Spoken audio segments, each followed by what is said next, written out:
ಡೋಂಗಿ ಸೆಕ್ಯುಲರ್ಗಳನ್ನ ತರಾಟೆಗೆ ತೆಗೆದುಕೊಂಡ Arnab Goswami. Why are all these people the faces of terror? Why are they all Muslim? And how long will India not ask the question? These are not people targeted because they are Muslim. It is because they are terrorists and they happen to be Muslim. Delhi ಸ್ಫೋಟ ಪ್ರಕರಣದಲ್ಲಿ ಭಾಗಿಯಾಗಿರೋರೆಲ್ಲ ಮುಸ್ಲಿಮರು. ಇವರನ್ನ ಪ್ರಶ್ನೆ ಮಾಡೋದಕ್ಕೆ ರಾಹುಲ್ ಗಾಂಧಿಗೆ ಧೈರ್ಯ ಇಲ್ವಾ ಅಂತ ಪ್ರಶ್ನಿಸಿದ Arnab Goswami. Rahul Gandhi does not have the guts. He is too weak to speak on these issues. Asaduddin Owaisi does not have the guts. He is too opportunistic to speak on these issues.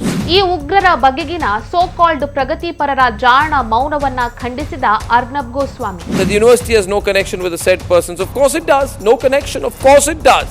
Of course it does. Al Falah University. It does. ನಮಸ್ಕಾರ. ದೆಹಲಿಯಲ್ಲಿ ಆಗಿರುವಂತಹ ಸ್ಫೋಟದ ಬಗ್ಗೆ ದೇಶದೆಲ್ಲೆಡೆ ಚರ್ಚೆ ಆಗ್ತಾ ಇದೆ. ಈ ವಿಚಾರದ ಕುರಿತಂತೆ ರಿಪಬ್ಲಿಕ್ ಟಿವಿಯ editor in chief Arnab Goswami ಅವರು ದೇಶದ ಒಳಗಡೆನೇ ಇರುವಂತಹ ಕೆಲವೊಂದಿಷ್ಟು ಡೋಂಗಿ ಸೆಕ್ಯುಲರ್ಗಳನ್ನ ತರಾಟೆಗೆ ತಗೊಂಡಿದ್ದಾರೆ. ದೆಹಲಿ ಕಾರ್ ಬ್ಲಾಸ್ಟ್ ಪ್ರಕರಣದಲ್ಲಿ ಭಾಗಿಯಾಗಿರುವವರೆಲ್ಲ ಮುಸ್ಲಿಮರು ಅನ್ನೋದನ್ನ ಒಪ್ಕೊಳ್ಳೋದಕ್ಕೆ ಇವರು ತಯಾರಾಗಿಲ್ಲ. ಹೀಗೆ ಮೌನ ವಹಿಸುವ ಮೂಲಕವಾಗಿ ಈ ಇಸ್ಲಾಮಿಕ್ ಮತಾಂಧತೆಯನ್ನ ವೈಟ್ ವಾಶ್ ಮಾಡುವಂತಹ ಇವರ ಕುತಂತ್ರವನ್ನ ಈ ಒಂದು ಇಕೋಸಿಸ್ಟಮ್ ಮುಂದುವರಿಸ್ತಾ ಇದೆ. ಈ ಬಗ್ಗೆ ಅರ್ನಬ್ ಗೋಸ್ವಾಮಿ ಅವರು ಗುಡುಗಿದ್ದಾರೆ. ಅವರು ಏನು ಹೇಳಿದ್ದಾರೆ ಅನ್ನೋದನ್ನ ಒಂದ್ಸಲ ನೋಡಿ.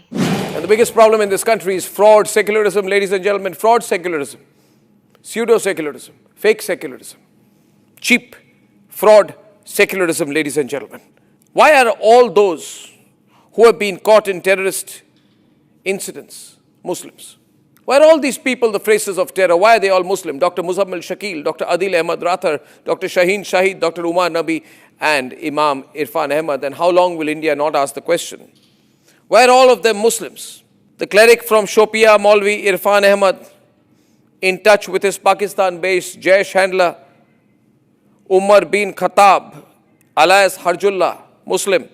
Number two, the Shopia Maulvi Irfan led the police to the terror doctor, Dr. Muzammil of Al Falah University, Muslim. Then police came to know that Dr.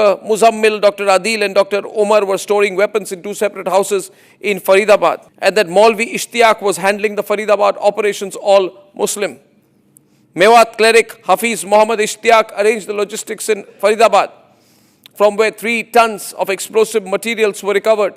Dr. Shaheen, arrested in Faridabad, responsible for establishing the women's wing and recruitment of the Jaish terrorist infrastructure in India. She had an assault rifle on her, Muslim. Why are all of those caught Muslim? And why should this very relevant question not be asked anymore? Why should it not be asked? That's fraud secularism when you don't ask these questions. That's fraud secularism, a fraud on the nation. Question number 2, and the JNU types won't like this. But does the university harboring terrorism owe no responsibility? What is the responsibility of Al Falah University? They are saying we want to make it clear that the university has no connection with the said persons. Of course it does. No connection. Of course it does. Of course it does. Al Falah University. It does. Because Dr. Umar, Dr. Shaheen, Dr. Adil and Dr. Muzammil are all directly or indirectly traced to the Al Falah University. Of course there's a connection.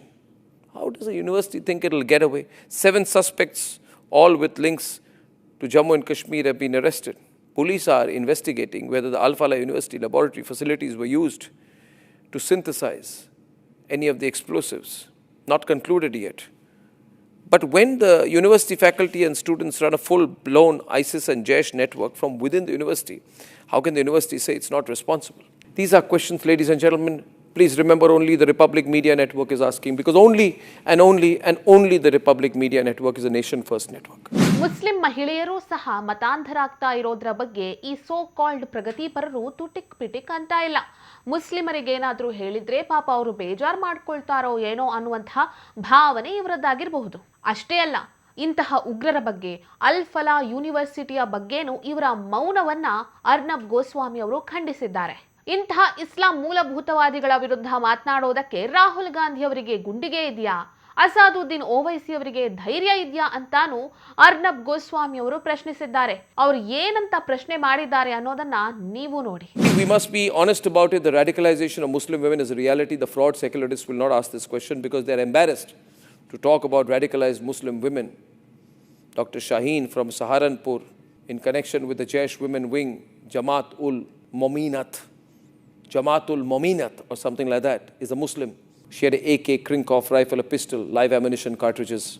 The radicalization of Muslim women is a reality, and there's no point doing this easy, soft analysis over it.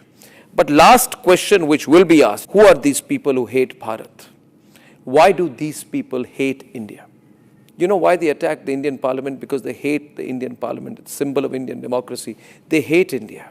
Ahmad Mohiuddin Saeed from Hyderabad, China, taught MBBS doctor, hatching a ricin poisoning conspiracy, entrenched in the Ghazwa-e-Hind conspiracy, masterminds of the mega terror conspiracy. Can the pseudo-secular lobby in this country turn a blind eye to Islamic radicalization anymore? In fact, I think this name of white-collar jihad is also aimed at softening it up. It's not. It's the Islamist radicalization which is a threat. And remember, radical preachers, Maulvis, are at the core of the Faridabad module. Radical clerics are the mastermind. Each of them is connected to the other, and they were operating undeniably connected to each other. These are not misguided youth. These are not people targeted because they are Muslim. It is because they are terrorists and they happen to be Muslim is incidental to it. The crime is so deep that I wish people like Rahul Gandhi and Asaduddin Owaisi had the guts.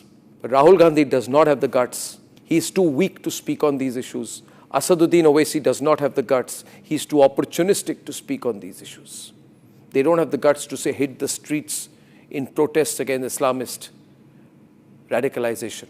Rahul Gandhi does not have the guts to speak against Islamist radicalization. How can he? When he said, when his leader Revant Reddy was caught saying Muslims mean Congress and Congress means Muslim, they only bothered about the Muslim vote bank. They do not care enough about the country to speak up when it matters. ಈ video ನಿಮಗೆ ಇಷ್ಟ ಆಗಿದ್ದಲ್ಲಿ like ಮಾಡಿ, share ಮಾಡಿ, comment ಮಾಡಿ. ನೀವು ಇನ್ನೂ ನಮ್ಮ ಹೊಸದಿಗಂತ ಡಿಜಿಟಲ್ ಚಾನೆಲ್ ಅನ್ನು ಸಬ್ಸ್ಕ್ರೈಬ್ ಮಾಡಲಿಲ್ಲ ಅಂದ್ರೆ ದಯವಿಟ್ಟು ಸಬ್ಸ್ಕ್ರೈಬ್ ಮಾಡಿ. ಹೆಚ್ಚಿನ ಮಾಹಿತಿಗಾಗಿ ಪಕ್ಕದಲ್ಲೇ ಇರುವಂತಹ ಬೆಲ್ ಐಕಾನ್ ಅನ್ನು ಪ್ರೆಸ್ ಮಾಡಿ.